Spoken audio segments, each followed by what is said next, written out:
What's up, guys? We're outside in New York. Look, I'm at the park. I'm not at the park. I'm at a cafe right now. But it was way too loud inside to record this video, so we're just gonna get it in right here. So before the video starts, I'm gonna let this guy kind of explain like what this exercise is, the kneeling half weight shift, and then after that I'm gonna start talking. Outside leg is going to be at a 45-degree angle out to the side with your toe pointed straight out. We're going to hold this weight here and stand nice and tall with our chest. All we're going to do is shift towards that front foot and making sure that our knee tracks in line with your toe. So stand tall, shift towards it, and in doing so, not only am I going to get a good stretch on the inside part of my hip here, but I'm also going to get a good stretch on my outside hip here, or on the inside part of this hip, the downside hip. You're going to go in, hold for a couple seconds, and then back. Now, if this is too easy for you, change the position. You're going to take your toe and point it straight out to the side and really open those hips up even more. Oh my God, there's a trash thing going by right now. Great, right when I was about to come in. What's up? So yeah, you see today we're doing the hip shift thing. We're doing these around the world. I think this is what this is called. This is a killer, and we're doing some burpees. We're gonna do some burpees as well. The hip mobility things are related to that butt wink thing I was talking to you guys about the other day, and really getting to target these problem areas. And I was just doing some research, and I remembered that I watched a video about these kettlebell like shifts and how like they help your mobility and your strength. And that guy, the Squat University guy, has so much information on like shoulder health and hip health, and I just know how integral that is to, making your core feel strong and feel like in unison, and I feel like lately my lower back and a lot of things are just tight in the middle of my body, as well as my feet. So like the ankle thing too, like we're going to really start doing some exercises focusing on that tomorrow. And so just identifying these problems and then solving them. Identifying problems, solving them. Identifying problems, solving them, like that's what this is all about. So instead of being so focused on like the wrong things, which can be really like things related to like self-esteem or any type of, I don't know, just confusing emotions that have no directed,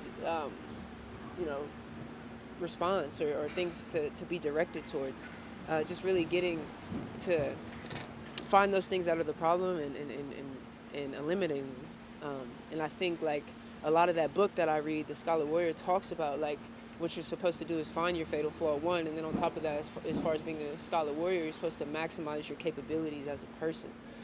Maximizing your capabilities as a person means eliminating as many weaknesses as you can. And it's not about like being hypercritical of yourself, but it's just about, recognizing your faults and trying to improve them, because why not? Why wouldn't we try to recognize our faults and try to improve them? That's what this is all about. So I hope that you guys aren't just watching these videos. I hope you're also like doing the workouts with me, like, or doing some kind of workout. You don't have to do the specific workout that I'm doing, but doing some kind of workout, that'd be really good. Getting all of us active, getting our spirits up, because that body is like, the way I see it is like, if your mind is really like in a loop or in dis-ease a lot, like it could probably be because you're not feeding your body right and you're not taking care of your body physically. The body, when it's in a neutral state, it's not in stress, so it's not inducing stress within your brain. You know what I mean? And it definitely is a two-way street.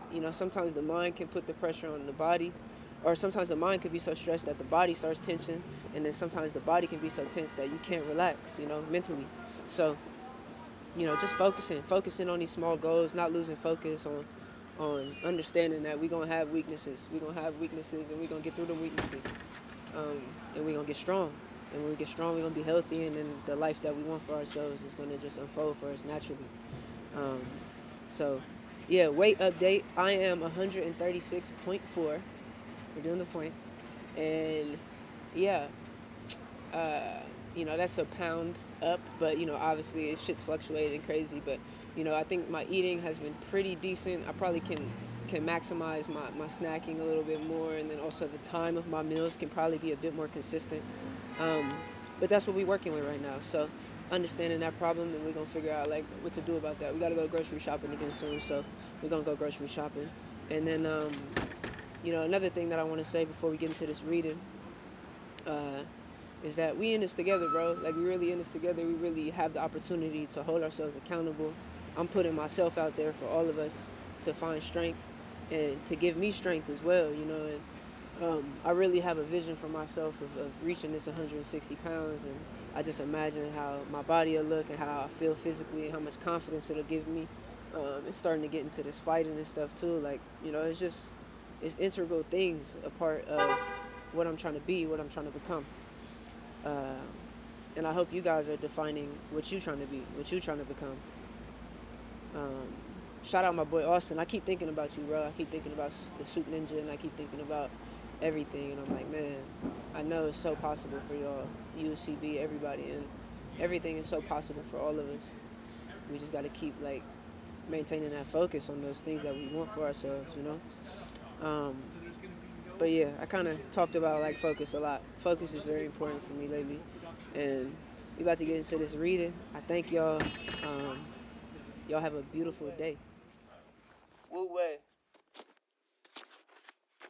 As the Taoists say, Tao does not act, yet there is nothing that it does not do. This paradoxical statement is the summation of one of Taoism's most important concepts, Wu Wei. Wu Wei means non-action, not doing, but it isn't merely a fancy way of saying doing nothing. The Wu Wei non-action of Tao is that it acts without conscious thought. No one is up there planning things. No one is deciding anything. Tao simply goes about its business silently, both in the sense of the emptiness of the cosmic bellows and in the sense that there is no conscious action. The Tao is said to be empty, yet all things are accomplished by Tao.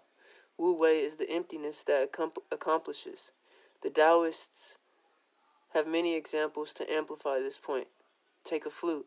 What makes its beautiful music? It is the hollowness of its center and the holes along its side. Or look at a wheel on a cart. What makes it useful?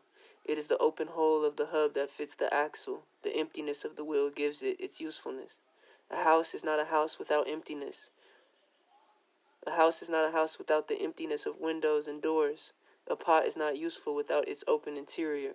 A well gives water only because of its deep opening. Emptiness is useful. The Taoists observe that Wu Wei characterizes the movement of Tao, but they also believe that Wu Wei should imply to human endeavor. If human beings followed the way of the Tao, if they behaved according to Wu Wei, then they would be in harmony with the natural order. They would not violate their inner nature, and they would get along with other people. It is because most of the world does not live through non-action that we have all the tragedy of human existence. Wu Wei means acting without conscious thought, but we must be very careful here. We certainly all have met people who are thoughtless, who never think before they act.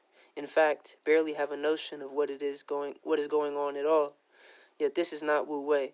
It is confusion, ignorance, and abdication of involvement.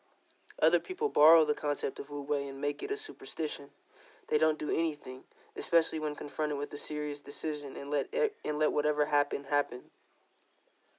They'll trust in the universe or Tao or some other presence in the ether to live their life for them. But this is not Wu Wei either. True living of Wu Wei is to live in accord with the Tao and to attain a state of such perfect understanding and insight that all actions are spontaneously correct. There's no scheming. There's no selfish motivation. There's no conscious desire to impose your will on others or on nature.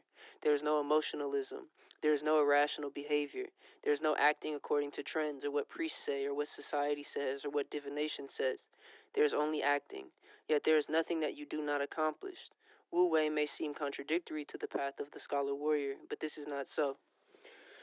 When one is not mature in one's field, then naturally one has reached the mode of non-action. Only when one is fully mature in one's field is there a possibility of Wu Wei. For example, a warrior who has truly mastered all the necessary skills no longer thinks of technique or strategy. The skill of such a warrior has become more subtle than reflex. During a fight, there is no sense of self-preservation, no sense of cruelty, no sense of the self, no sense of the need to dominate the other person. There's only spontaneous action. At this high point, such a warrior may truly be said to be empty. An artist who is fully developed no longer needs to pause to think about what colors to mix. The brush moves nearly automatically. There is no conscious thought, only the absorption and creativity. There is no will, there is no planning.